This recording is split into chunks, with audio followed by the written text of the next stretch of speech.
By 9, she had all of my clothes packed and dropped off to where I was. I came outside and I said, why don't you just take me home? Like, it's kind of ridiculous. Me and the daughter know. We know what's going on. It ain't my business, so I ain't saying shit. You know what I'm saying? I just live here. Pipe me your daughter. I'm trying to move out. It got to the point where instead of staying in the car, me and Tony are living at my girlfriend's clients' houses when she's babysitting their dogs when they're out of town for a week. Said, you can either choose your career, you can choose our friendship. I'm choosing my career every time. Trying to explain to her that he wasn't, but you know, I'm not racist, but the white people growing up, they did not like to listen. You know, they ain't like to listen to shit a black person had to say. So, you know, we bumped heads. But after that, I went straight to the track. My baseball coach looked at me and he was like, I know you love baseball, but listen, go to the track and tell coach I sent you over there. I'm talking, this was right after they cut me. I switched clothes. I switched clothes. I went straight to the track. They did me. They put me on a little test to see, you know, what I can do. Oh man, they eyes lit up, and their eyes lit up, and I said, I don't even know what the fuck I did, but let's keep going. Freshman year, state for triple jump, state for high jump. Awesome. I held records by my sophomore year. The college that I went to, I broke their record my junior year in high school, and then broke their record again my senior year in high school. I broke my personal record 5 times throughout my junior and high school career, and then when I signed to Quincy University, I had already beaten their record by a good 6-7 feet, inches, something like that. Damn. So extremely talented. Yeah. I like to say I am. Let's get more into after you tried to go back. You called your parents and you said you wanted to rekindle it, and you said to the thought that I don't know why I do this, but can we pick up from there? And then you started to say that you and your brother faced homelessness later on, which then you also ended up in Fort Wayne. Let's talk about that transition. Yeah. So let's see where we're gonna start.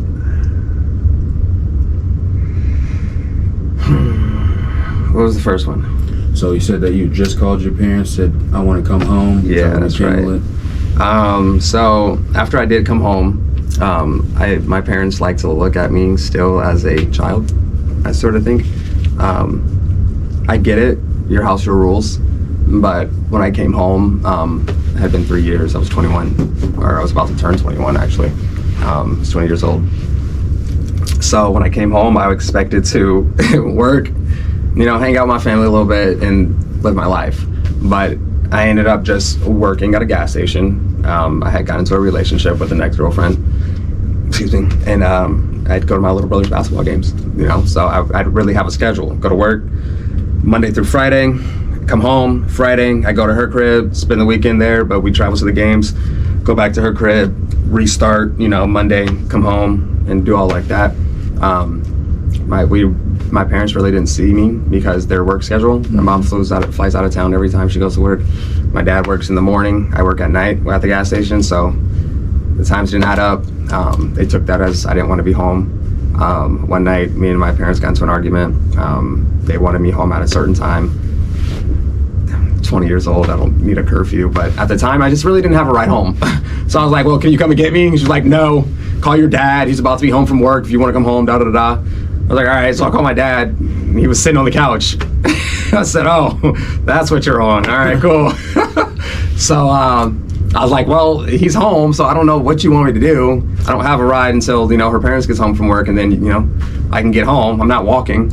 But she's like, okay, well, just don't come home. She wanted me home by 9. It was 8 o'clock when she called me. By 9, she had all of my clothes packed and dropped off to where I was. I came outside and I said, why don't you just take me home? Like, it's kind of ridiculous. And then she kind of just looked at me and drove off. So that's the last time I've lived at home with my parents. I don't like to be treated like a child when I'm not a child.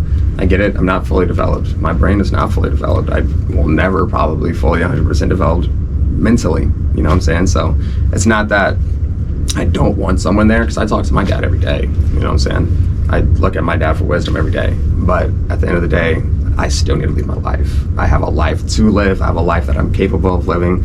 I have a right to live my life, just like you guys did growing up.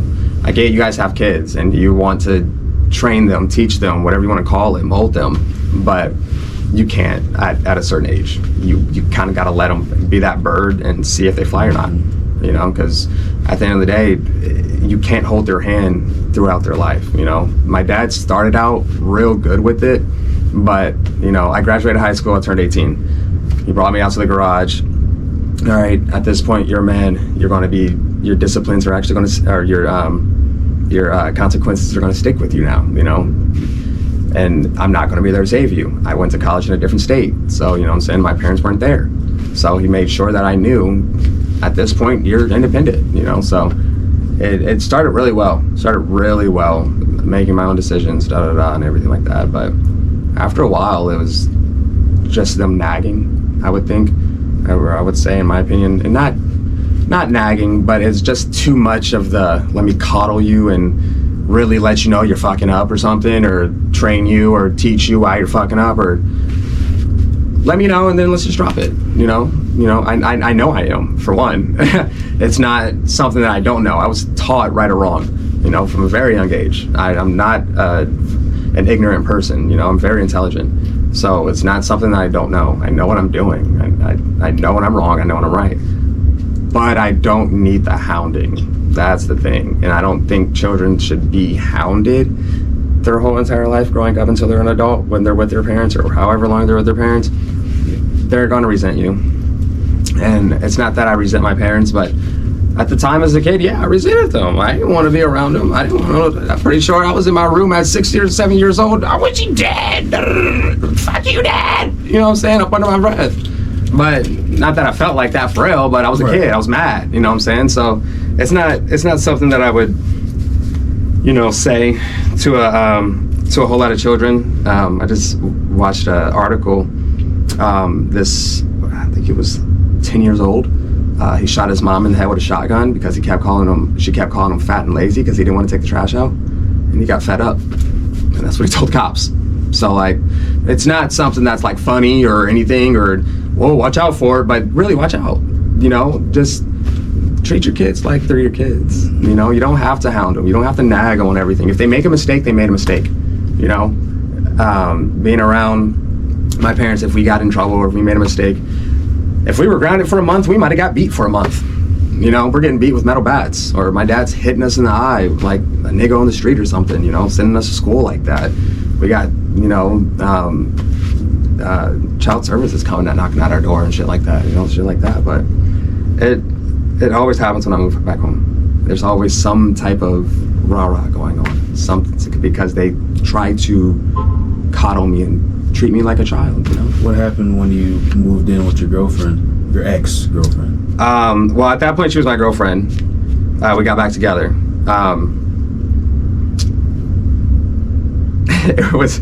That's a funny story now that I think about it. I ain't thought about that story in a minute. Well, I moved in with her because, you know, her mom and her mom's boyfriend understood what was going on, It was going great. It was going great. I was working. I was paying my bills or whatever. I was, you know, putting my dues in, whatever you want to call it. Well, her mom is one sneaky little bitch. Point blank. She had a PlayStation, and she met this dude on PlayStation, and she's gotten a relationship with him on PlayStation, I guess. Never met him. This is a guy in Jamaica, so he's not even around or anything like that. You fucking with me? No. No, fuck no. There's some shit men do, not no women. Right. So listen, started a relationship. I mean, her baby daddy in the next room. They sleep in different rooms. At this point, her baby daddy in the next room. She's got one kid with them, but they're in a relationship. You know, so we're going throughout. Me and the daughter know. We know what's going on. It ain't my business, so I ain't saying shit. You know what I'm saying? I just live here. Pipe me your daughter. I'm trying to move out. Buck, 100. Hey, that ain't so, you know, some time went on, and, you know, she telling us stories, what's going on with them. She tells us, well, we had planned to go to Jamaica. Everyone. She booked a flight and left everyone. And just went to Jamaica. By herself. Yeah. And then called us and was like, oh, you guys are going to come next time. I just have to come check it out first and make sure everything was okay. She stayed in Jamaica for about a month, I think. And this is, I'm telling you, back and forth with this man. She is going crazy with him. He going crazy. He tearing his room up. He's screaming in the room and shit.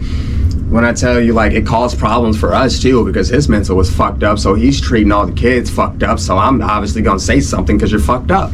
You know, leave them out of it. She did that to you. Right. You know what I'm saying? So at that point of her mom just going down there and leaving them like that, her daughters had a problem with it. You know what I'm saying? So they started resenting her and everything. Well, her mom's down there, and she comes back and she's married. Yeah, she got married to the dude. So at this point, she comes back, and we're all still there. She tells us that he kicked her out and didn't want her there anymore. Whole time she left. She just moved out. She didn't want to be there or whatever. She left all of her kids. Yeah, left all of them. She had she was 18 at the time. She was a big 9 at the time. She was 9, maybe 10. But yeah, 2 kids. She has more than 2 kids, but those are the 2 she left at the crib, just with the baby daddy, and went off and got married in Jamaica. And when she came back, she just moved out and blamed it on him. Well, when she moved out, her daughter obviously is not about to respect her the same way, because the things that you just did, you were cheating on the baby daddy, he paying the bills, he going to work. Like, they both go to work, but he going to work, you know what I'm saying? Well, she started resenting her mom. So her mom took it as, I'm telling her to resent her mom or whatever. So she made him kick me out. I was living in his basement at the time, and I was paying him $500 a month. And she called him and was like, kick him out. I don't want him with my daughter anymore. So you were the scapegoat. Yeah. So she thought kicking me out would make me and her break up. The whole time she moved out with me. So we moved out and moved into her cousin's. At this point, her cousin's was completely trashed. I mean, when I tell you there was trash this high, that's how high the trash was. And I'm 6'3". I'm walking in mountains, you know what I'm saying? So we went over there and we cleaned all of that up, paid to get the utilities back on and everything like that. He was given the house by his aunt or something like that, so he got it for like a damn good deal, and he didn't have any bills on it other than utilities, you know what I'm saying? But he had his utilities stacked up to like $1,500. Utilities weren't on, so at this point, they got shut off again because he couldn't keep paying. The only way I could live there was to pay his utilities off, and I was the only one living in the house. Her aunt decided that she didn't want her there because it wasn't a good household for her to be in, which it wasn't truly. So she left me there. Her cousin that I was living with would go leave and stay at his girlfriend's, so I would just be in this house with a condemned sign out front and wondering if I'm about to get arrested or not, because I'm legally not about to be here. At that point, I'd be walking from there to McDonald's, going to work, and back and forth every day, just trying to do something. And I'm going from friends' houses across the street to try and, sleep comfortably one night, and, to go back to this empty-ass, trashed-ass house that has nothing in it. It's just me and my dog, trying to figure some shit out. After that, my best friend got a hold of me. She was living in Springfield, Missouri at the time, and she was like, dude, just gonna move in down here. So I stacked up my 2 weeks of a check at McDonald's. Hey, McDonald's played pretty damn good, so I ain't even gonna lie to you. Stop playing with me. I would never go back. Stop playing. You know what I'm saying? Yeah. But when I needed it, McDonald's, they gave love. You know what I'm saying? I stacked up a 2-week check, and I had a female that I was messing with at the time drive me to Springfield, and that's where it stopped. It stopped a little bit of the bullshit, but things happen. Life happens again, and that's definitely what happened. That's when my choices in life just got worse and worse. I was living the street life. I was really living the street life. It wasn't I'm going out to do this, and you really with your buds. No, my life was dangerous when I moved to Springfield. It probably was the worst decisions of my life. My life was attempted many, many times. I hung around the wrong people, met the wrong people. I was looking for a family that I shouldn't have been looking for, and I should have just kept it solo like I've always been doing. Me and my brother Tony, R.I.P. Tony, we were looked at as someone that people loved and cared for and but not treated like that whatsoever. We did a lot for people, a whole lot, especially Tony. Just to when we needed the help, get left, you know. We had a few people that actually came through at times, but you know, then it got to the points where it's lying to get us out of the home, or you know, oh, we're moving so no one can be here, or you know, so we're still figuring out things got to do. I mean, it got to the point where instead of staying in the car, me and Tony are living at my girlfriend's clients' houses when she's babysitting their dogs when they're out of town for a week. That's how we got to get in, you know what I'm saying? So we're sneaking around their cameras in the front and going around the side doors and shit like that, just so we don't got to sleep outside, you know? At that point, it got hectic, you know? We were still working. There ain't nothing you can say about us about work. We work our ass off. So at the time, we're still getting work, you know what I'm saying? We're driving 45 minutes to this crib because they live in a different city just to go all the way to work and come back. And we had like 2 weeks to figure some shit out. After the 2 weeks, that's how I got down here. After 2 weeks, my sister texted me and was like, no, I posted on Facebook and I was like, anybody looking for a roommate? And she messaged me, she was like, well, why don't you just move down here? And I was like, well, why don't you move down here? Because I really didn't want to come down here at the time. But she was like, I have a house, or my mom's crib, you know, it's owned by their aunt or something like that. So it was easy with the bills, I didn't really have anything to pay when I came down here. I'd offer food stamps when I got down here, you know what I'm saying? And I babysat my nieces and nephews. But I said, we were looking for a place for a while. Everyone said no to me because I had Tony. And Tony's not blood, you know, and I don't give a fuck. You know, Tony was my brother. He is my brother. So anywhere I was going, he was going. Everyone said no. My parents even said no at one point. My adoptive parents said no because, you know, I had more with me. So we moved down here. I said, all right, I'm bringing Tony with me. It's not just me. If I'm coming with, you know, my brother. All right, I understand. We moved down here, you know. So we got off our ass and we worked for another 2 weeks. We bought a Benz and then we footed it. You know, it was a bittersweet decision after it was all said and done. You know, moving down here, I wouldn't say it's the best family life. And these are my biological family. Everyone's got their issues, you know, everyone in the world, not just them. So it's not that I hold a lot of things against them or anything like that. We've been through some shit, you know, they've done some shit that I don't approve of, you know, personally to me. So it's not that I just don't like who they stand for, I don't like what you've done to me being one of the youngest members of our family. And two, I haven't met you guys in 25 years. You guys should probably treat me a little better than the way that you guys treat me, you know? Not saying that you guys got to treat me a certain way or or anyone does, but at the end of the day, I don't know y'all. The thoughts that I've had of y'all are thoughts that strangers put in my head, and these aren't good thoughts. And you guys are just proving those thoughts true, you know, at the end of the day. So, you know, I moved out of my sister's house and moved into a friend's place, her apartment, and we started diving into work. Before me and Tony even moved here, we secured 2 jobs, Proximo's and Ophelia's. Horrible. I hate both of them. I would really wish I can get a lawyer and sue them. Proximo's fired me without any notice. They didn't tell me, nothing like that. I found out through a company that I was going to loan through because I broke my wrist. I got hit by a truck when I moved down here. I broke my wrist. Ophelia's fired me because my brother Tony got me that job, but he did a no-call, no-show, and they fired him, and they were like, well, since he referred you, basically fired me. They told me that they were hiring new people and putting them on the schedule and giving them a chance first, and then at the end of the day, they blocked my phone number and sent me tax information. So, yeah, I don't like both of them. But other than that, you know, we came down here, we started working.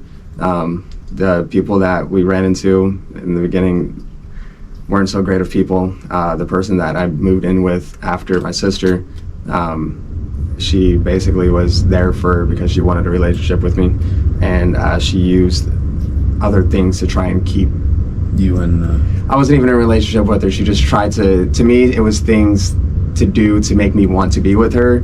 Like she came down here and she'd offered to sponsor my music. You know, she was giving me $4,000 a month to do my to start my clothing brand, my studio time, everything like that, videos. I moved out, and she started her career. She's a traveling nurse, and she actually started traveling for the first time.